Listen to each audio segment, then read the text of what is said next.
Hello बच्चों। तो unit electromagnetic wave से लेक्चर नंबर 3 होगा आज हमारा। इससे पहले हम 2 लेक्चर में इलेक्ट्रोमैग्नेटिक वेव्स यूनिट को जो स्टडी कर चुके हैं, उसमें हमने जो टॉपिक स्टडी किए हैं उसमें हमारा एक मेन टॉपिक जो लास्ट लेक्चर का था, ट्रांसवर्स नेचर, हमने इलेक्ट्रोमैग्नेटिक वेव्स और थोड़ा इंट्रोडक्शन पढ़ चुके हैं इन वेव्स का। डिस्प्लेसमेंट करंट जैसे मैक्सवेल डिस्प्लेसमेंट करंट, या उसको हमने modified Maxwell ampere circular law discuss किया था फर्स्ट लेक्चर के अंदर। सेकंड लेक्चर में हमने ईएम वेव्स और ईएम वेव्स की एक कैरेक्टरिस्टिक्स कि उसका कैसा नेचर होता है, ट्रांसवर्स नेचर की वेव्स होती है, वो हमने डिस्कस किया। हर्ट्ज एक्सपेरिमेंट में हमने उसको एक्सपेरिमेंटली समझा एंड वहां पर ट्रांसफर नेचर को हमने लास्ट लेक्चर में मैथमेटिकली भी प्रूव किया। ओके, तो ये हमारा हो गया था। और लास्ट लेक्चर की बात करूं तो हमने वहां पर इलेक्ट्रोमैग्नेटिक वेव्स की एनर्जी के बारे में भी डिस्कशन किया था कि वो एनर्जी टू टाइप से होती है, इलेक्ट्रिक फील्ड की टर्म्स में, मैग्नेटिक फील्ड की टर्म्स में इक्वली शेयर करती है। उनसे रिलेटेड फॉर्मूले, ठीक है। तो अगर मैं थोड़ा सा रिपीट करूं यहाँ पर एनर्जी को लेके, तो देखिए एनर्जी और एनर्जी डेंसिटी, अगर हम इनकी बात करें फॉर इलेक्ट्रोमैग्नेटिक वेव्स, तो एक इलेक्ट्रिक फील्ड की टर्म में आती है। जैसे अगर मैं एनर्जी डेंसिटी को लिखता हूं यू से, तो एनर्जी स्टोर्ड पर net volume, formula half epsilon naught E square, ये इलेक्ट्रिक फील्ड की टर्म में है और ये इंस्टेंटेनियस बोली जाएगी, क्योंकि इलेक्ट्रिक फील्ड और मैग्नेटिक फील्ड इन ईएम वेव्स कंटिन्यू चेंज हो रहा होता है, वेव की तरह से ऐसे ऑसिलेट करता है, ठीक है। ये इंस्टेंटेनियस है। अगर मैं इसकी एवरेज की बात करता हूं तो एवरेज में बच्चों half epsilon naught E R M S square आप लिखते हैं। अगर मैं इसकी मैक्सिमम की बात करता हूं तो मैक्सिमम में आप इसको लिखते हैं 1/4 epsilon naught E R M S की वैल्यू रखेंगे ई नॉट अपॉन में √2, तो ये आ जाएगा जी ई नॉट स्क्वायर। ऐसे ही हम सिमिलरली फॉर मैग्नेटिक फील्ड के लिए लिखते हैं इंस्टेंटेनियस, तो इसी को इक्वेट करके हमने लिखा था हाफ बी स्क्वायर अपॉन में म्यू नॉट, बट ये इंस्टेंटेनियस होगी। आप इसी से एवरेज निकाल सकते हैं, इसी से मैक्सिमम निकाल सकते हैं, ठीक है। और टोटल अगर एनर्जी की बात करता है तो इन दोनों को सम कर देंगे। अब टोटल एनर्जी में मैक्सिमम कह रहा है, एवरेज कह रहा है, वो भी डिपेंड करेगा। मान लीजिए टोटल एनर्जी में मैक्सिमम बोल रहा है, तो भाई मैक्सिमम दोनों को ऐड कर दो, तो यू जो मैक्सिमम होगा हमारा वो होगा U E maximum plus U B maximum. अब ये कितना था 1/4 epsilon naught E naught square plus 1/4 B naught square और अपॉन में म्यू नॉट। ओके, इन दोनों को ऐड करने के बाद क्या लिखेंगे 1/2 epsilon naught E naught square, या इसको आप लिखेंगे 1/2 B naught square mu naught. कैसे, ये आपको आना चाहिए, कर चुके हम लास्ट लेक्चर में डिस्कस कि ये इलेक्ट्रिक फील्ड की टर्म में है टोटल एनर्जी, ये मैग्नेटिक फील्ड की टर्म में। हमने लाइव क्लास में क्वेश्चन भी किए थे। तो जब भी आप इसमें क्वेश्चन करो तो उन क्वेश्चन में ध्यान रखना है, ठीक से पढ़ना है कि क्वेश्चन में पूछा क्या है, कि इंस्टेंटेनियस एनर्जी पूछ रहा है, एवरेज पूछ रहा है, या मैक्सिमम पूछ रहा है, टोटल पूछ रहा है, या ओनली इलेक्ट्रिक फील्ड के लिए पूछ रहा है, या ओनली मैग्नेटिक फील्ड के लिए पूछ रहा है। ये सब आपको क्वेश्चन में ठीक से पढ़ने पे पता चलेगा और अकॉर्डिंग टू क्वेश्चन आप फॉर्मूला यूज कर देंगे इसमें। ओके, तो बच्चों ये हमने पॉइंट डिस्कस कर लिया था इलेक्ट्रोमैग्नेटिक वेव्स के लिए कि एनर्जी और एनर्जी डेंसिटी को क्या लिखेंगे। आज हम कुछ इसी तरह के और पॉइंट स्टडी करेंगे कि इलेक्ट्रोमैग्नेटिक वेव्स की क्या क्या कैरेक्टरिस्टिक्स होती है, क्या क्या प्रॉपर्टीज होती है, तो उनको एक एक करके देखिएगा। तो ठीक है, टॉपिक हमारा आज का इलेक्ट्रोमैग्नेटिक वेव्स की ही कुछ और कैरेक्टरिस्टिक्स के डिस्कशन का होगा। अब मैं यहां पर लिख रहा हूं इंटेंसिटी, लिखेंगे जी इंटेंसिटी ऑफ इलेक्ट्रोमैग्नेटिक वेव्स। हम इलेक्ट्रिक फील्ड इंटेंसिटी पढ़ के आए हैं, हम मैग्नेटिक फील्ड इंटेंसिटी पढ़ के आए हैं, और इलेक्ट्रिक और मैग्नेटिक फील्ड से इलेक्ट्रोमैग्नेटिक वेव्स जो बन रही है, तो इंटेंसिटी ऑफ इलेक्ट्रोमैग्नेटिक वेव्स की बात करेंगे हम अभी। तो क्या इंटेंसिटी होगी यहां पर, स्ट्रेंथ की बात करें कि कितना जो है इसका एक इम्पैक्ट, इसकी कितनी स्ट्रेंथ होगी, तो उसको बोला जा रहा है बच्चों इंटेंसिटी ऑफ इलेक्ट्रोमैग्नेटिक वेव्स। देखिएगा कि मैं यहाँ पर कोई इंटेंसिटी ऑफ इलेक्ट्रोमैग्नेटिक वेव्स में थोड़ा समझते हैं हम डीपली जाके, और क्या मैथमेटिकल फॉर्म बनेगा वो चीज देखिएगा बच्चों। मैं यहाँ पर कोई भी एक रीजन ले लेता हूं, मान लीजिए यही हमारे पास एक रीजन है सिलेंड्रिकल, और इस सिलेंड्रिकल रीजन में से एक इलेक्ट्रोमैग्नेटिक वेव्स निकल रही है, ठीक है। ये एरिया ऑफ क्रॉस सेक्शन को क्रॉस करती हुई पूरा ए एरिया ऑफ क्रॉस सेक्शन हो गया।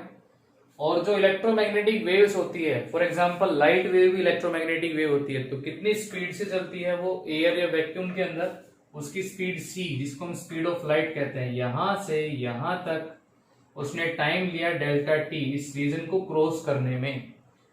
तो डिस्टेंस आप ये कितना लिख सकते हैं, अगर मैं इसको l लिखूं तो वो l हो जाएगा sir c into delta T, ठीक है। स्पीड इंटू टाइम, वो आपका डिस्टेंस, वो जो डिस्टेंस उस इलेक्ट्रोमैग्नेटिक वेव ने कवर किया डेल्टा टी टाइम के अंदर, इलेक्ट्रोमैग्नेटिक वेव ने जो कवर किया, इतने एरिया ऑफ क्रॉस सेक्शन में से वो निकल के गई है। तो इंटेंसिटी को यहां पर मैथमेटिकली फॉर्म दी जाती है, अगर मैं इसको आई से लिख रहा हूं इंटेंसिटी को, तो वो होता है एनर्जी क्रॉसिंग, कितनी एनर्जी यहां से क्रॉस हुई है per unit area per unit time, normally per unit area per unit time, energy जो क्रॉस कर रही है नॉर्मली, एरिया के नॉर्मली, ये जो इसमें से ये एरिया हो गया, इसके नॉर्मली जो इलेक्ट्रोमैग्नेटिक वेव या जो एनर्जी जो है क्रॉस कर रही है। आपको याद आया होगा ऐसा एक 10th क्लास में सोलर कांस्टेंट भी होता था कि कितनी एनर्जी ये नॉर्मली एक एरिया पे जाके गिरती है per unit area per unit time पे, वो हम जो सन से रेडिएशन आ रही है उसके लिए सोलर कांस्टेंट का एक फॉर्मूला यूज करते थे। इसी तरह से यहाँ पर ये इंटेंसिटी हो जाएगी, तो ये फॉर्मूला आप इसका याद रखेंगे। अब इस फॉर्मूले को थोड़ा सा मॉडिफाई करके किसी और फॉर्म में, एवरेज की फॉर्म में कैसे लिखता है वो चीज समझिएगा, उसके बाद आपका ये पॉइंट कंप्लीट हो जाएगा इंटेंसिटी ऑफ इलेक्ट्रोमैग्नेटिक वेव्स का। ओके, चलिए लिखते हैं।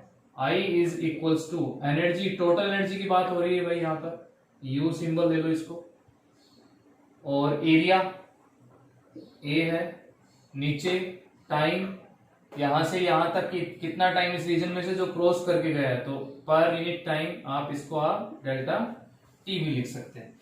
ये एनर्जी क्या होगी, टोटल एनर्जी। आपने छोटा यू सिंबल लिया है, तो वो यू किसके लिए है, एनर्जी डेंसिटी के लिए।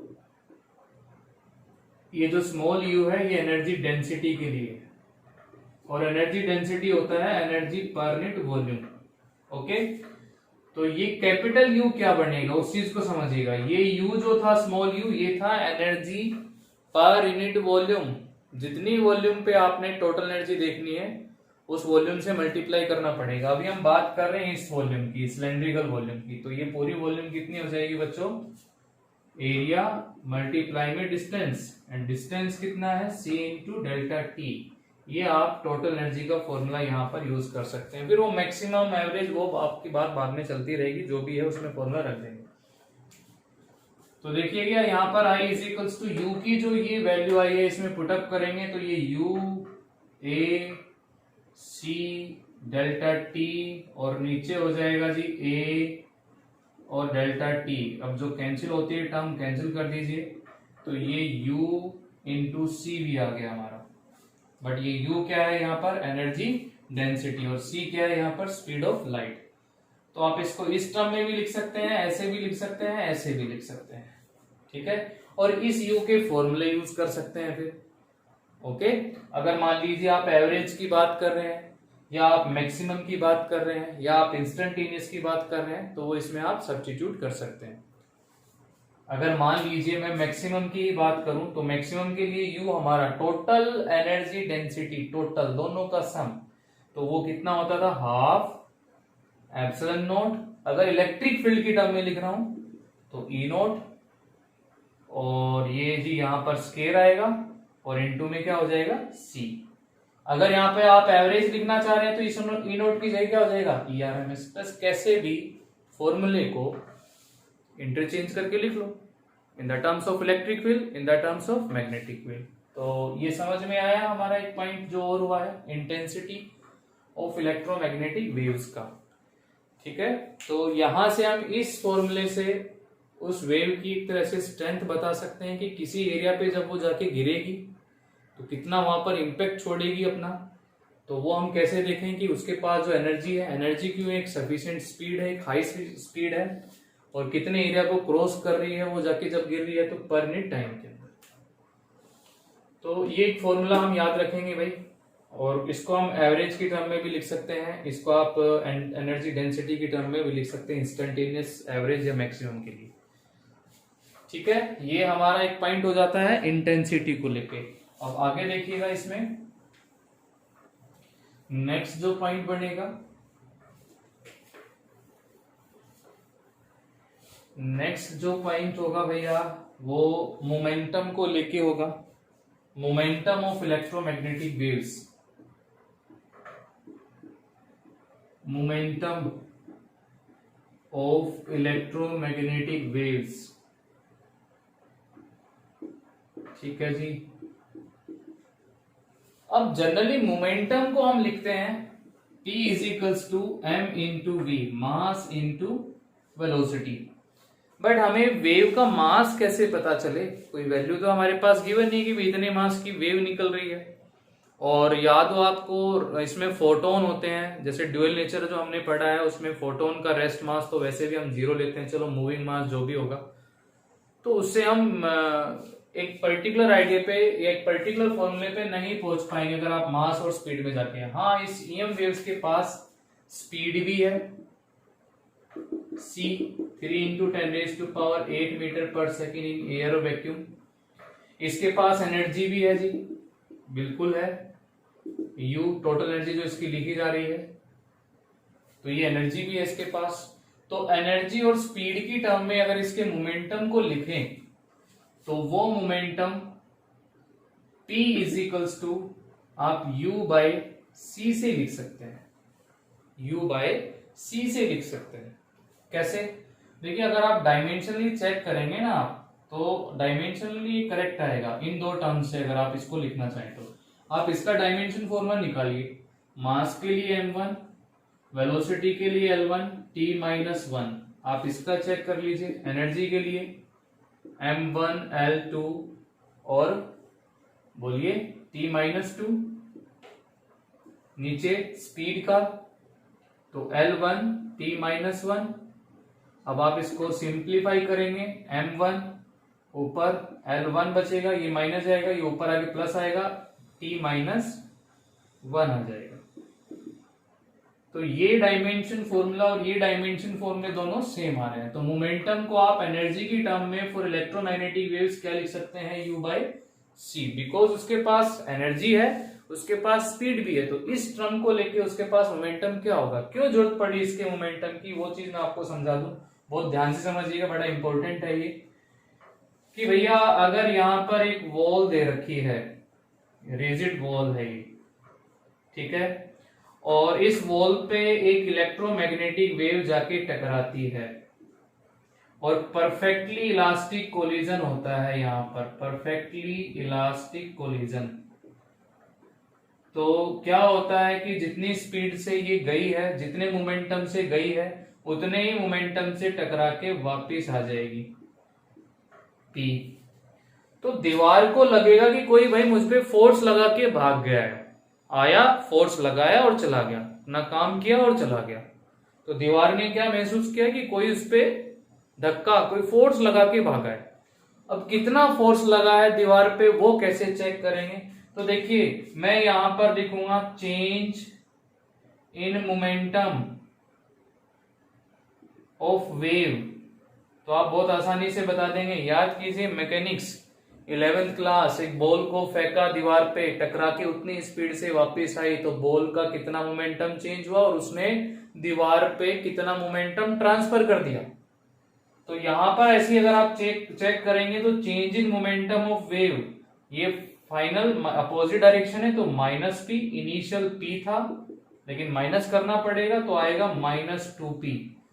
तो दीवार पे कितना मोमेंटम ट्रांसफर कर दिया उसने, because law of conservation of momentum तो ये कहता है टोटल चेंज कितना आना चाहिए, 0, बिकॉज यहाँ कोई एक्सटर्नल फोर्स तो हुआ नहीं है। अरे भाई एक वेव थी, दूसरा दीवार था, इनका इंटरनल मैटर है, एक ने फोर्स लगाया दूसरे ने उस पर फोर्स लगा दिया, नेट एक्सटर्नल फोर्स 0 है तो मोमेंटम चेंज भी कितना आना चाहिए, 0। बट यहाँ पर मोमेंटम चेंज कितना आ रहा है इसका, वेव का -2p, तो दीवार का कितना होगा +2p, तभी तो हम कहेंगे सिस्टम का चेंज कितना हो जाएगा -2p + 2p 0। ठीक है, ऑब्वियस सी बात है यहाँ पर। तो ये +2p जो है वो क्या हो गया है, मोमेंटम ट्रांसफर्ड ऑन वॉल, या चेंज भी कह सकते हैं आप। वॉल पे कितना मोमेंटम ट्रांसफर्ड हुआ या कितना चेंज हुआ, तो वॉल पे कितना फोर्स लगा, F इज टू कितना उसका मोमेंटम चेंज हुआ +2p, अपॉन में क्या करेंगे time, rate of change of momentum is equals to force, और फोर्स लगा है तो इस पे प्रेशर भी लगा है, अगला पॉइंट हमारा प्रेशर का ही होगा। बट उस पॉइंट पे जाने से पहले मैंने जो आपको ये बात समझाई है कि मोमेंटम को क्या लिखना है, u/c से। ठीक है, एक परफेक्टली इलास्टिक कोलिजन है और वो जो वेव है सरफेस से टकरा के वापस आ रही है, तो सरफेस पे प्रेशर एक फोर्स लगा के आ रही है, अपना एक इम्पैक्ट छोड़ के आ रही है वहां पर, तो मतलब मोमेंटम तो था उसका, और वो कुछ मोमेंटम, उसका मोमेंटम चेंज -2p +2p उसने मोमेंटम ट्रांसफर कर दिया वॉल पे, तो वॉल पे कितना फोर्स लगा +2p अपॉन में t। आप यहां से प्रेशर भी फाइंड आउट कर सकते हैं फोर्स अपॉन एरिया करके। तो यहां से बच्चों अब हम ये बोल सकते हैं कि ये उसका मोमेंटम होगा, और कितना चेंज होगा, p में u/c करेंगे, यहाँ -2p है तो -2u/c, वहां पर हो जाएगा +2p तो +2u/c। इस फॉर्मूले से हम इसका क्या लिख पा रहे हैं, मोमेंटम। चलिए अब एक नेक्स्ट टर्म पढ़ लेते हैं प्रेशर को लेके। तो एंजॉय करो, समझो इन सभी फॉर्मूलाज को, पीछे के ही फॉर्मूले यूज होने लग रहे हैं और समझ में आ रहा होगा ये सब कि ट्रांसवर्स नेचर होता है, मोमेंटम होता है वेव के पास, इंटेंसिटी होती है इलेक्ट्रोमैग्नेटिक वेव के पास। अब हम बात कर रहे हैं कितना प्रेशर एक्सर्ट करती है ये, pressure exerted by electromagnetic waves. तो अभी जैसे हमने पॉइंट डिस्कस किया है कि ये वॉल हो गई है एक रिजिड फिक्स सरफेस, इस पे जाके वेव, एक इलेक्ट्रोमैग्नेटिक वेव। अब क्वेश्चन में बोलेगा कि सरफेस उसको एब्जॉर्ब करता है या उसको रिफ्लेक्ट करता है, तो एक परफेक्टली रिफ्लेक्टिंग सरफेस है, मान लीजिए यहां पर अभी परफेक्टली रिफ्लेक्टिंग सरफेस है भाई यहां पर।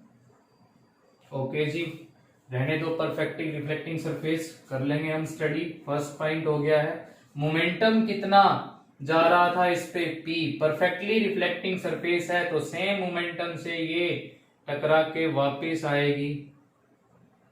ठीक है, कोई फ्रीक्वेंसी में चेंज नहीं, कोई स्पीड में चेंज नहीं, कोई वेवलेंथ में चेंज नहीं, जैसी थी टकरा के वैसी वापस आ गई, बस डायरेक्शन चेंज हो गई है। तो यहां पर हम इसका फाइनल मोमेंटम बोलेंगे जी -t।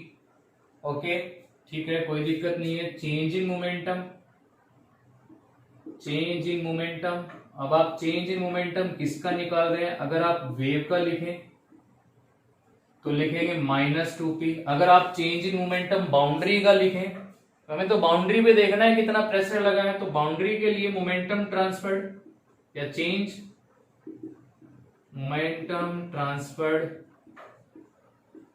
अभी जो लिखा है वो +2p हो जाएगा।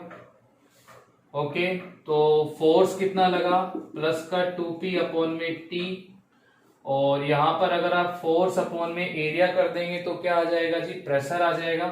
तो ये A और यहां पर A कर दिया तो ये आ गया सर प्रेशर, कितना प्रेशर एक्सर्ट किया। ठीक है, तो देखिए अब मैं यहां पर लिख लेता हूं प्रेशर का formula, pressure exerted by the EM waves जब एक परफेक्टली रिफ्लेक्टिंग सरफेस था तो बच्चों आ गया 2p t और A। P का फॉर्मूला अभी हम मोमेंटम को पढ़ के आए u/c, इस प्रेशर को है ना छोटा p दे लेना ना सिंबल, एक कंफ्यूजन ना हो कि ये कैपिटल P मोमेंटम के लिए हो गया, स्मॉल p प्रेशर के लिए हो गया। तो इस P को हमने क्या लिखा है u/c, तो u ऊपर, और नीचे C, और साथ में क्या था T, और ये क्या है जी A। अब एनर्जी क्रॉसिंग पर मिनट एरिया पर मिनट टाइम, ये जो टर्म बन रही है याद कीजिए, अभी अभी पढ़ के आए हैं। एनर्जी क्रॉसिंग पर मिनट एरिया पर minute time is called intensity of electromagnetic waves. तो इसको लिखेंगे हम 2I/c। तो आप इस फॉर्मूले से लिखें, इससे लिखें या इससे लिखें, ये आ गया प्रेशर जो कि इलेक्ट्रोमैग्नेटिक वेव ने किस पे लगाया, वॉल पे एक्सर्ट किया। तो कितना आया 2I/c, जब सरफेस कैसा था, परफेक्टली रिफ्लेक्टिंग सरफेस। तो देखिए बड़े इंपॉर्टेंट पॉइंट्स होते हैं, इनको ठीक से समझ लो, क्वेश्चन भी करने हैं फिर इनके ऊपर। तो आ गया समझ में। अब इसमें अगर हम मान लीजिए एक सेकंड पॉइंट की बात करें, ये तो था हमारा परफेक्टली रिफ्लेक्टिंग सरफेस। अगर एक एब्जॉर्बिंग सरफेस आ जाता, मान लीजिए इसकी जगह एक एब्जॉर्बिंग सरफेस आ जाता, अगर यहां पर एक एब्जॉर्बिंग सरफेस आ जाए, तो मतलब जो बाउंड्री है उस पे जब ईएम वेव जाके गिरेगी, मोमेंटम P, अब वो वापिस ही नहीं आई, तो फाइनल मोमेंटम कितना हो गया जी, 0। फाइनल माइनस इनिशियल, तो कितना चेंज हुआ, यहां तो माइनस का P और यहां पर क्या लिखेंगे, प्लस का P। तो जो 2P आ रहा था उसमें P हो गया। तो आप सिंपल फॉर्मूला यहां पर प्रेशर का अगर लिखेंगे तो मन ही मन में सोचिएगा कि अब P प्रेशर कितना हो जाएगा, जो यहाँ पर 2I/c था वो क्या हो जाएगा अब I/c। ठीक है, कोई प्रॉब्लम नहीं है। तो क्वेश्चन में आपने ये भी पढ़ना है ठीक से कि सरफेस कैसा है, क्या एब्जॉर्बिंग सरफेस है या एक परफेक्टली रिफ्लेक्टिंग सरफेस है, तो उसके अकॉर्डिंग कितना प्रेशर लगेगा वो आप फॉर्मूला कैसे निकालेंगे। ठीक है, तो ये हमारे कुछ पॉइंट्स थे इलेक्ट्रोमैग्नेटिक वेव्स को लेके। अब इन सब पॉइंट्स को इकट्ठा कर लेते हैं और फिर प्रॉपर्टीज बना लेते हैं इलेक्ट्रोमैग्नेटिक वेव्स की। तो क्या क्या इसमें मेन प्रॉपर्टीज बनती है इलेक्ट्रोमैग्नेटिक वेव्स की, एक बार वो समझ लेते हैं। प्रॉपर्टीज ऑफ इलेक्ट्रोमैग्नेटिक वेव्स, चलिए आप खुद ही अपने मन में रिवाइज कीजिए, दिमाग में सोचिए कि क्या क्या था। एक तो ये सोर्स के बारे में बता सकते हैं कि ऑसिलेटरी चार्ज, या आप क्या बोल सकते हैं इसको, एक्सेलरेटेड चार्ज कैन प्रोड्यूस, जिसको हमने एलसी ऑसिलेशन के अंदर पढ़ा है, can produce electromagnetic waves, can produce electromagnetic waves. चलिए जी, बड़ी अच्छी बात है, ये हम पढ़ चुके हैं। सेकंड, इलेक्ट्रोमैग्नेटिक वेव्स का कैसा नेचर होता है, ट्रांसवर्स नेचर। इलेक्ट्रोमैग्नेटिक वेव्स कैसा नेचर शो करती है, ट्रांसवर्स नेचर। ये बात हो गई जी, क्लियर है हमारे को। थर्ड पॉइंट और क्या बता सकते हैं कि जो इलेक्ट्रोमैग्नेटिक वेव्स है वो स्पीड ऑफ लाइट से चलती है, एयर में या वैक्यूम में। Electromagnetic waves travels with speed of light. Light भी एक इलेक्ट्रोमैग्नेटिक वेव्स ही होती है, तो वही स्पीड इलेक्ट्रोमैग्नेटिक वेव्स की, और वो एयर में या बात करें वैक्यूम में तो वो स्पीड c = 3 × 10⁸ मीटर पर सेकेंड। ठीक है, अगर इसके अलावा अगर वो किसी मीडियम में एंटर करती है, इन मीडियम, तो वहां पर उसकी स्पीड चेंज होगी, वेवलेंथ भी चेंज होती है, बट फ्रीक्वेंसी सेम रहती है बच्चों, क्योंकि ये जो फ्रीक्वेंसी है डिपेंड कर रही है उसका जो सोर्स है वो कितनी फ्रीक्वेंसी से चार्ज जो है वो पार्टिकल एक्सेलरेट कर रहा है, ऑसिलेट कर रहा है कितनी फ्रीक्वेंसी से, तो वो तो वही रहेगा। मैं एग्जांपल दूं आपको, जैसे आप पढ़ के आए हैं पीछे क्लासेस में, दो मीडियम आप लाइट के लिए, रेयर और denser medium, refraction of light की जब बात करते हैं, तो इफ रे या light travel from rare to denser medium it bends towards the normal, उसका पाथ चेंज हो जाता है। तो यहाँ पर बताया जाता है उसकी स्पीड चेंज हुई, क्योंकि वो एक मीडियम से दूसरे, मान लीजिए यहाँ पर वाटर था, तो ट्रांसपेरेंट मीडियम वाटर में अगर गई तो उसकी स्पीड चेंज हो गई है, इसकी वेवलेंथ भी चेंज हो गई है, बट फ्रीक्वेंसी वो है सेम ही है। तो ये एक प्रॉपर्टी पॉइंट हो सकता है यहाँ पर कोई भी सोर्स जिससे कि ये इलेक्ट्रोमैग्नेटिक वेव्स एमिट हो रही है, लाइट वेव। इसकी और अच्छे से बात कर लेंगे हम जब ऑप्टिक्स के अंदर जाएंगे, रिफ्रैक्शन ऑफ लाइट जो चैप्टर पढ़ेंगे वहां पर। तो ये कुछ प्रॉपर्टीज हो गई हैं। इसके बाद हम कुछ और प्रॉपर्टीज के बारे में बात करते हैं। देखिए प्रॉपर्टीज में आप पॉइंट ऐड करना चाहें तो और पॉइंट ऐड कर सकते हैं। क्या क्या पॉइंट्स और ऐड कर सकते हैं, देखिए जैसे अभी आपने एक पॉइंट इसके मोमेंटम के लिए पढ़ा, तो वो भी ऐड कर सकते हैं। यहाँ पर ईएम वेव्स का जो मोमेंटम है वो कितना लिखते हैं हम, u बाई सी से लिखते हैं, इसको p जो सिंबल दे रहे हैं, ठीक है। प्रेशर एग्जर्ट करता है, वो पॉइंट आप ऐड कर सकते हैं। इसके अलावा आप एनर्जी की बात कर सकते हैं, इसकी एनर्जी, तो टोटल जो maximum energy u is equals to वो u e मैक्सिमम और प्लस u b मैक्सिमम। फॉर्मूले इनके पुटअप कर सकते हैं, half epsilon naught E naught square plus half B naught square upon में म्यू नॉट करके आप टोटल एनर्जी को शो कर सकते हैं यहाँ से। सेवंथ, देखिए ये इलेक्ट्रिक फील्ड या मैग्नेटिक फील्ड में कोई डिफ्लेक्शन नहीं शो करती है, कि अगर ये कोई इलेक्ट्रोमैग्नेटिक वेव जा रही है किसी भी रीजन के अंदर, फिर चाहे वो इलेक्ट्रिक फील्ड हो या मैग्नेटिक फील्ड हो, तो इलेक्ट्रिक या मैग्नेटिक फील्ड में ये कोई भी डिफ्लेक्शन शो नहीं करेगी, नॉट डिफ्लेक्टेड इन इलेक्ट्रिक और मैग्नेटिक फील्ड। इसका क्या इंडिकेशन है, देखिए अगर कोई चार्ज पार्टिकल इलेक्ट्रिक फील्ड में एंट्री करता है, मान लीजिए ये मूव कर रहा है इधर और इलेक्ट्रिक फील्ड ऐसे है, तो हम देखेंगे कि जब ये चार्ज पार्टिकल यहाँ एंटर करेगा इलेक्ट्रिक फील्ड में तो इधर जाएगा, ये डिफ्लेक्शन आएगी इसमें। अगर मान लीजिए मैग्नेटिक फील्ड होता तो मैग्नेटिक फील्ड भी फोर्स एक्सर्ट करता और चार्ज पार्टिकल पे कितना फोर्स लगाता है, q v B sine theta, तो भी उसमें डिफ्लेक्शन आती, क्योंकि यहाँ पर चार्ज पार्टिकल है। तो इलेक्ट्रोमैग्नेटिक वेव्स मतलब यहाँ से कह सकते हैं ईएम वेव्स कैसी होती है, न्यूट्रल, ये किसी चार्ज पार्टिकल से मिलकर नहीं बनी होती है, लेकिन इसका सोर्स जो है वो चार्ज पार्टिकल ही होता है। इलेक्ट्रोमैग्नेटिक वेव्स कैसी होती है, न्यूट्रल होती है, ठीक है। आप इस पॉइंट की डिस्कशन ले सकते हैं।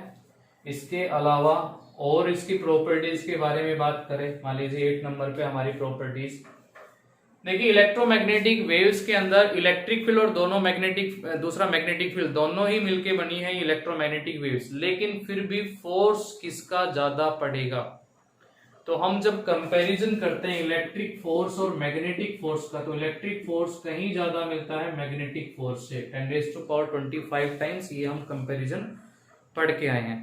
तो अगर इलेक्ट्रोमैग्नेटिक वेव्स अगर फोर्स एक्सर्ट करेगी इलेक्ट्रिक और मैग्नेटिक, क्योंकि फील्ड है दोनों, वो फील्ड है तो वो फोर्स भी लगाएंगे अपना, तो ज्यादा कौन सा फोर्स होगा, यहाँ पर इलेक्ट्रिक फील्ड का फोर्स होगा। तो हम ये ऐड कर सकते हैं कि इलेक्ट्रोमैग्नेटिक वेव्स में इलेक्ट्रिक फील्ड का फोर्स ज्यादा होता है कंपेरेटिवली मैग्नेटिक फील्ड से। तो हम कुछ टॉपिक पढ़ते हैं ऑप्टिक्स के अंदर, वहां पर हम मैग्नेटिक फील्ड के फोर्स को इग्नोर कर देते हैं और इलेक्ट्रिक फोर्स को हम ज्यादा काउंट करते हैं क्योंकि इसकी वैल्यू ज्यादा है, ठीक है। तो ये कुछ प्रॉपर्टीज हो जाती हैं इस तरह से मिलके। और आप इसमें क्या ऐड कर सकते हैं, देखिए बुक से आप स्टडी भी कर लेना, कोई अगर प्रॉपर्टी यहाँ पर रह गई है तो वो सारी प्रॉपर्टीज हम इसमें से पढ़ लेंगे। ये हमारी इलेक्ट्रोमैग्नेटिक वेव्स की प्रॉपर्टीज।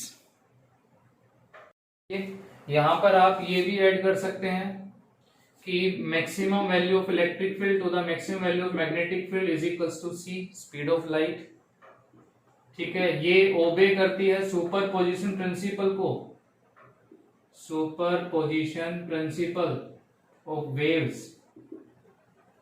याद आया होगा आपको ये कि जब दो वेव एक दूसरे पे सुपर इम्पोज करेगी, लाइक ऐसे, एक ये हो गई, दूसरी क्रस्ट से क्रस्ट, ट्रफ से ट्रफ सुपर इम्पोज करी, तो रिजल्टेंट आपकी ये आती थी, एम्पलीट्यूड इंक्रीज हो जाता था, ठीक है। तो ये कुछ इसकी प्रॉपर्टीज हम बता सकते हैं इलेक्ट्रोमैग्नेटिक वेव्स की, ये पढ़ भी लेंगे सभी, और कोई इन पे क्वेश्चन आता है तो आप कर सकते हैं। तो देखिए आप यहाँ इस लेक्चर में हमारा यहाँ तक ही इलेक्ट्रोमैग्नेटिक वेव्स की प्रॉपर्टीज तक। अब बस एक छोटा सा टॉपिक बचा है इलेक्ट्रोमैग्नेटिक स्पेक्ट्रम, वो हम अपने इसके लास्ट लेक्चर में करेंगे। अब मैं थोड़ा सा एक दो क्वेश्चन की प्रैक्टिस करा देता हूँ यहाँ पर, तो वो समझिएगा। एक क्वेश्चन लिख दिया है बच्चों मैंने यहाँ पर, तो क्वेश्चन देखिएगा।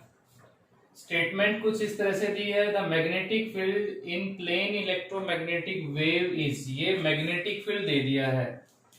अब देखिएगा मैग्नेटिक फील्ड, सर इतना बड़ा मैग्नेटिक फील्ड, ऐसे होता है ना 100 टेस्ला 10 टेस्ला तो बड़ा अच्छा समझ आते हैं, लेकिन ऐसा मैग्नेटिक फील्ड, बड़ा खतरनाक सा मैग्नेटिक फील्ड है ये तो इससे डरना नहीं है। पहली चीज तो देखिएगा ये इक्वेशन बना के दिया हुआ है। कैसे इक्वेशन आप याद कीजिए, मैं थोड़ा सा पीछे का रिपीट कराऊं ना तो यहां से डर निकल जाएगा आपका कि y इज इक्वल्स टू, एक इक्वेशन पढ़ते थे, y is equals to a sine omega t plus minus k x, एक इक्वेशन होती थी प्रोग्रेसिव वेव के लिए, ठीक है। ये एक वेव की इक्वेशन होती थी। इसमें अगर एक वेव लेफ्ट टू राइट जा रही है तो वहां पर हम equation y is equals to a sine omega t minus k x use करते थे। ऐसे टॉपिक हमने पढ़े थे। यहाँ पर बीट का एक टॉपिक था, standing wave in open organ pipe, close organ pipe, ये हम वेव्स के अंदर पढ़ते थे, ऑसिलेशन एंड वेव्स। तो वो यूनिट यूज हो रही है, वो यूनिट एसी अल्टरनेटिंग करंट में भी यूज हुई, क्योंकि अल्टरनेटिंग करंट भी वेव की तरह से चल रहा है, और यहाँ बात हो रही है वेव, इलेक्ट्रोमैग्नेटिक वेव की, ठीक है। तो ये इक्वेशन आप यहाँ पर यूज करें। इसमें k क्या होता था हमारे, कॉन्स्टेंट 2 पाई अपॉन में lambda, phase difference per unit length जिसको बोलते थे, एंड ओमेगा हम लिखते हैं इसको 2 पाई बाई टी से। इसी को फिर वैल्यूज पुटअप करके और यहां पर लाया गया है। देखिए क्या लिख सकते हैं, y is equals to a sine omega में रखेंगे मान लीजिए 2 पाई बाई टी, और ये स्मॉल t k में रखेंगे आप 2 पाई लैम्डा और साथ में x, ठीक है जी। y is equals to a sine 2 pi, यहां से कॉमन लेने के बाद 1 बाई टी होता है म्यू फ्रीक्वेंसी, और ये t 2 पाई कॉमन जा चुका, ये x अपॉन में लैम्डा। चेक कीजिए कि ये फॉर्म बनी है, नहीं बनी है, कोई दिक्कत नहीं है, बना लेंगे जी अभी इसको। तो y is equals to a sine 2 pi, ये जो म्यू टी है ये माइनस एक्स, लैम्डा को क्या लिख सकते हैं, अच्छा म्यू होता है ना c अपॉन लैम्डा, तो लैम्डा क्या हो जाएगा c अपॉन में म्यू।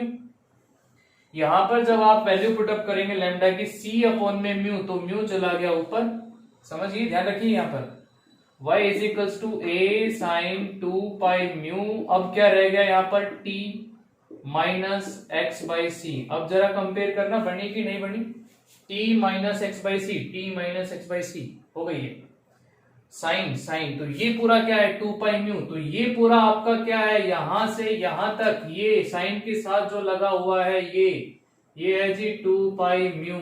अब समझ में आ गया, ये तो ये कहानी थी पूरी, ऐसे घुमा रखा है इसको। और ये क्या है जो साइन से पहले है ये a, तो ये हमारा पूरा यहां से यहां तक ये क्या है हमारा a। अब तो कोई दिक्कत नहीं है, ये एम्पलीट्यूड पता चल गया, एम्पलीट्यूड b है तो यहां पर इसको क्या लिखेंगे जी b note, maximum value of magnetic field b note, इसको हम जो कह रहे हैं एम्पलीट्यूड। अब इसने पूछा क्या है, चलिए ये तो कहानी समझ में आ गई, अब आगे की कहानी देखते हैं कि find the maximum electric field. Maximum electric field जी ई नोट पूछा है यहां से, कोई दिक्कत नहीं है, अब तो कर देंगे, छोड़ेंगे ही नहीं। Average energy density corresponding to electric field, भैया एक वर्ड भी आपने छोड़ दिया तो गड़बड़ हो गई, ये चीज का बता देता हूं मैं। Average energy density corresponding to the electric field, electric field के कोरस्पॉन्डिंग बताना है अपने एवरेज एनर्जी डेंसिटी को। ओके, दो पार्ट में पूछा है, तो देखिए कैसे करेंगे। ई नोट का फॉर्मूला या E naught upon B naught is equals to होता है सी, ई नोट हो गया जी B naught into C. B naught कितना है 200 micro tesla, 10 raise to power minus 6 tesla, speed of light 3 into 10 raise to power 8। ये लो जी हो गया इसका काम, इसका काम तमाम, तो ये हो गया 6, ठीक है। और यहाँ पर 10 रेज टू पावर 8 और ये 2 10 रेज टू पावर 10, ये हो गया 10 रेज टू पावर 4 प्लस का ये इलेक्ट्रिक फील्ड आ गया मैक्सिमम न्यूटन पर कूलम। यूनिट लगाना नहीं भूलना है। ठीक है, इतना हो गया है हमारा फर्स्ट पार्ट ये था जिसमें ई नोट निकालना था हमें। उसके बाद जो पूछा है इसका सेकंड पार्ट, वो सेकंड पार्ट में कह रहा है average energy density corresponding to electric field. अब फॉर्मूला याद कीजिए, एनर्जी वाले फॉर्मूले। एवरेज की बात हो रही है, तो एवरेज की बात हो रही है इलेक्ट्रिक फील्ड में। एवरेज में तो हम लिखते हैं क्या क्या लिखते हैं भाई, जो हमारा हाफ एप्सिलॉन नॉट और ई स्क्वायर आया था। ठीक है, यहां पर आप E R M S square कर देंगे, बस ये आपकी एवरेज आ जाएगी। ई आर एम एस नहीं है तो कोई दिक्कत नहीं है, 1/2 epsilon naught E R M s में क्या रखेंगे, ई नोट अपॉन में √2, तो ई नोट स्क्वायर √2 ये 2, तो 1/4 एप्सिलॉन नॉट ई नोट स्क्वायर। अब ई नोट आपके पास यहां से आ ही चुका है पहले वाले पार्ट से, जो अभी हमने किया था 6 × 10⁴ जो आया था न्यूटन पर कूलम, वो वैल्यू इसमें पुट अप करेंगे। एप्सिलॉन नोट की वैल्यू 8.85 × 10⁻12, ये सब वैल्यू रखने के बाद एवरेज आ जाएगी आपकी इलेक्ट्रिक फील्ड के कोरस्पॉन्डिंग। अगर कहता ना कि total average energy density of EM waves, तो इसमें आप इतना ही ओवर ऐड कर देते। क्लियर है मेरी बात को? तो क्वेश्चन को आप ठीक से समझिएगा तो आप आंसर भी ठीक निकाल पाएंगे। तो ये क्वेश्चन जरूर प्रैक्टिस करना है, इस तरह से इक्वेशंस को कैसे मॉडिफाई करके लिखा जाता है, फिर क्या क्या हमें यहां से गिवन है, कंपैरिजन करने के बाद हम फाइंड आउट कर सकते हैं। ये क्वेश्चन था। चलिए और देखते हैं क्वेश्चन इसके। यस बच्चों, एक क्वेश्चन और लिखा है यहाँ पर, देखिएगा ये भी एक अच्छा क्वेश्चन है। तो स्टेटमेंट में यहाँ पर पढ़ देता हूँ इसकी। Light with an energy flux, ऐसा तो कुछ नहीं पढ़ा है सर, ये एनर्जी फ्लक्स कंफ्यूज कर रहा है, वो कंफ्यूजन दूर करेंगे। ऑफ 18 वाट पर सेंटीमीटर स्क्वायर, यूनिट से चेक करो कि क्या दे रखा है, 18 वाट पर सेंटीमीटर स्क्वायर। वाट हमें पता है पावर के लिए यूनिट होती है वर्क अपॉन में टाइम, या वर्क को एनर्जी भी बोल सकते हैं, एनर्जी अपॉन में टाइम। और नीचे है सेंटीमीटर स्क्वायर, मतलब एरिया है। अब आपको आइडिया लग गया है, एनर्जी है, टाइम है और नीचे एरिया है, तो ये होती थी इंटेंसिटी। तो इंटेंसिटी दे रखी है ये हमारे पर उस लाइट की, उस ईएम वेव्स की। लाइट क्या है, इलेक्ट्रोमैग्नेटिक वेव्स की। तो यहां से चेक कर सकते हैं, देखिए एनर्जी अपॉन में टाइम वाट होता है, और एरिया के लिए मीटर स्क्वायर, यहाँ सेंटीमीटर स्क्वायर दे रखा है, हम इसको चेंज कर लेंगे तो ये इंटेंसिटी हमारे पास आ जाएगी। ठीक है जी, कितना आ जाएगी इंटेंसिटी, अगर आप चेक करेंगे यहाँ पर तो ये है 18 वाट, ऊपर तो ठीक है एसआई में है, और नीचे सेंटीमीटर स्क्वायर है, तो इसको आप कन्वर्ट करेंगे मीटर स्क्वायर में, तो नीचे हो जाएगा 10⁻⁻, सेंटीमीटर से मीटर करेंगे 10⁻⁻2 स्क्वायर है, तो उसका स्क्वायर 10⁻⁻4, तो ये आ गया सर 18 × 10⁻⁴, ठीक है, वाट पर मीटर स्क्वायर। ठीक है, नीचे जो सेंटीमीटर था उसका मीटर बना लिया, स्केल कर दिया। ये अब हमारे पास एसआई के अंदर क्या आ गई है, इंटेंसिटी आ गई है बच्चों। Fall on a non reflecting surface, underline कर लिया करो, सरफेस है नॉन रिफ्लेक्टिंग। नॉन रिफ्लेक्टिंग मतलब एब्जॉर्ब करने वाला सरफेस। तो ये लाइट नॉर्मली इंसिडेंस होती है उस सरफेस के ऊपर, ये है एक non reflecting surface. Non reflecting surface, इस पे जाके एक वेव गिरती है, electromagnetic wave, normally light wave जिसको कह रहे हैं। अब ये नॉन रिफ्लेक्टिंग सरफेस है तो क्या करेगा जी, एब्जॉर्ब करेगा इसको। ठीक है, ये जो एरिया दे रखा है ये 20 सेंटीमीटर स्क्वायर दे रखा है। Find the average force exerted on the surface during 30 minute time Spain. कितना टाइम स्पेन हुआ उसका, 30 मिनट, तो टाइम दे दिया है, तो बताइए कितना फोर्स लगेगा।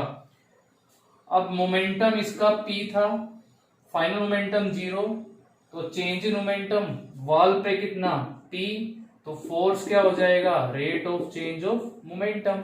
एंड P को हम क्या लिखते हैं, U/C, या हम प्रेशर निकाल के आते थे तो हमें फोर्स ही निकालना है जनरली, P को हमने क्या लिखना है, U/C, और इनटू में क्या कर देंगे, ये टाइम। क्लियर है भाई मेरी बात? तो यहां पर देखिए ये आपका U आ गया, तो इंटेंसिटी दे रखी है, U निकाल सकते हैं, कैसे निकालेंगे, और फिर इसमें पुटअप कर देंगे। क्लियर है? कंसेप्ट समझ लीजिए, कैलकुलेशन आप करते रहना इसकी। तो F को हमने लिखा P बाई टी से, कितना मोमेंटम चेंज हुआ? P, क्योंकि I और 0, तो इसका लाइट का तो कितना मोमेंटम चेंज हो गया? -P। दीवार का, बाउंड्री का कितना हो गया? +P। तो +P अपॉन में T, rate of change of momentum is equals to force. P को हम क्या लिखते हैं? U बाय C, और ये वो टाइम। अब ये U कितना आएगा? तो इंटेंसिटी को हमने क्या लिखा है? Energy crossing per unit area per unit time. ठीक है जी, ओके। ये इंटेंसिटी आई है, तो U कितना आएगा? आप इससे मल्टीप्लाई कर देंगे। तो F इज इक्वल्स टू जो हमारा यहां पर चल रहा है U में जब ये वैल्यू पुटअप करूंगा IAT इंटेंसिटी, और नीचे क्या है? T इंटू C, तो ये आपका कैंसिल। इंटेंसिटी ये रही 18 इंटू 10⁴। ठीक है जी। एरिया दे रखा है, कितना एरिया था? 20 सेंटीमीटर स्क्वायर, तो 20 इंटू 10⁻⁴ जो है -4, और नीचे क्या रहेगा sir? Speed of light 3 into 10⁸। इसको आप सोल्व कर लेंगे, तो ये आ गया हमारा 6 यहां से, और ये 6 टू जा 12 हो जाएगा। अब 10⁻⁴ देख लो कैसे, ये ऊपर 8 है, ये नीचे 8 है, ऊपर जाएगा 10⁻⁴ हो जाएगा -8। ये मैंने यहां से हटा दिया है। 10⁻⁻12 और 10⁻⁴, और एक ये 5 और -12 वहां पर है। ये 6 टू जा 12 हो गया, और इंटू 10⁻⁴, ये माइनस का 12 यहाँ पर है, प्लस का 5 यहाँ पर है, तो 10⁻⁻7 फोर्स आ गया जी हमारे पास इन न्यूटन के अंदर। ठीक है, इस तरह से आप इसको सोल्व कर सकते हैं। तो यही आंसर आ रहा है इसका क्वेश्चन का। ठीक है, क्वेश्चन आंसर में लिखा हुआ है 1.2 इंटू 10⁻⁴, आप इसको क्या लिख सकते हैं? -6 न्यूटन भी लिख सकते हैं। तो ये आ गया फोर्स। तो बच्चों यहाँ पर सरफेस नॉन रिफ्लेक्टिंग था, अगर रिफ्लेक्टिंग सरफेस होता तो फिर आपका 2P बाई T चलता, फिर यहाँ 2U बाई C हो जाता। बस ये डिफरेंस आपको ध्यान में रखना है। तो हम और क्वेश्चन करेंगे हमारी लाइव क्लास के अंदर। तो अभी के लिए मैंने आपको इसकी कैरेक्टरिस्टिक्स, प्रॉपर्टीज बताई है इलेक्ट्रोमैग्नेटिक वेव्स की, वो सब एक बार माइंड में रिवाइज करना। लाइव क्लास में बैठो तो वो सारे पॉइंट्स आप एक जगह नोट भी कर लेना। कोई डाउट है तो वहां डिस्कस करें। ओके, चलिए ठीक है।